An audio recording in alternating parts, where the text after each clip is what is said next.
പത്തനംതിട്ടയിൽ LDF-ൽ ഭിന്നത രൂക്ഷം. ജില്ലാ പഞ്ചായത്ത് പ്രസിഡന്റ് പദവി അടക്കമുള്ള വിഷയങ്ങളിൽ CPM മുന്നണി ധാരണ അട്ടിമറിച്ചതിലാണ് CPIയുടെ പരസ്യ പ്രതിഷേധം. അടൂരിൽ LDF-ന്റെ ജനകീയ സദസ്സിൽ വേദി പങ്കിടാതെ CPI നേതാക്കൾ വിട്ടുനിന്നു. LDF തീരുമാനിച്ച പ്രകടനത്തിൽ പങ്കെടുക്കാതെ CPI ഒറ്റയ്ക്ക് പ്രകടനവും നടത്തി. പത്തനംതിട്ടയിൽ LDF-ൽ നാൾക്കുനാൾ CPM CPI പോരെ രൂക്ഷമാവുകയാണ്. ഇരു പാർട്ടികളും തമ്മിലുള്ള ഭിന്നത രൂക്ഷമാകുന്നതിന്റെ തെളിവായിരുന്നു അടൂരിലെ CPIയുടെ പരസ്യ പ്രതിഷേധം. ഡൽഹിയിൽ സമരം ചെയ്യുന്ന മുഖ്യമന്ത്രിക്കും മന്ത്രിമാർക്കും ഐക്യദാർഢ്യം പ്രഖ്യാപിച്ചുകൊണ്ടാണ് അടൂരിൽ LDF ജനകീയ സദസ്സും പ്രകടനവും സംഘടിപ്പിച്ചത്.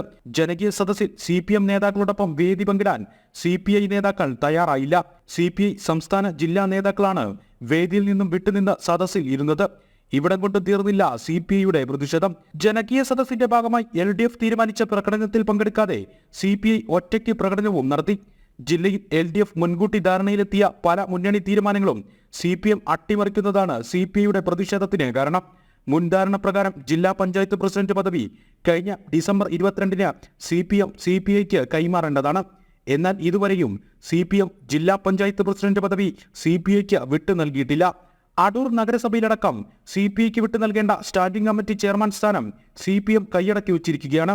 LDF ധാരണ പ്രകാരം അടൂർ നഗരസഭയിലെ ആരോഗ്യ സ്ഥിരം സമിതി അധ്യക്ഷ സ്ഥാനം കഴിഞ്ഞ നവംബറിൽ CPM ഒഴിയേണ്ടതാണ്. എന്നാൽ ഇതുവരെയും CPM ഇക്കാര്യത്തിൽ തീരുമാനമെടുത്ത് CPIക്ക് പദവി വിട്ടു നൽകിയിട്ടില്ല. ജില്ലയിലെ LDF ഭിന്നത സകല അതിർവരമ്പുകളും ലംഘിച്ച് മറനീക്കി പുറത്തു വന്നുകൊണ്ടിരിക്കുന്നു. ലോക്സഭാ തെരഞ്ഞെടുപ്പ് എടുക്കുമ്പോൾ മുന്നണിക്കുള്ളിൽ ഭിന്നത രൂക്ഷമാകുന്നത് നേതൃത്വത്തെയും വലയ്ക്കുകയാണ്.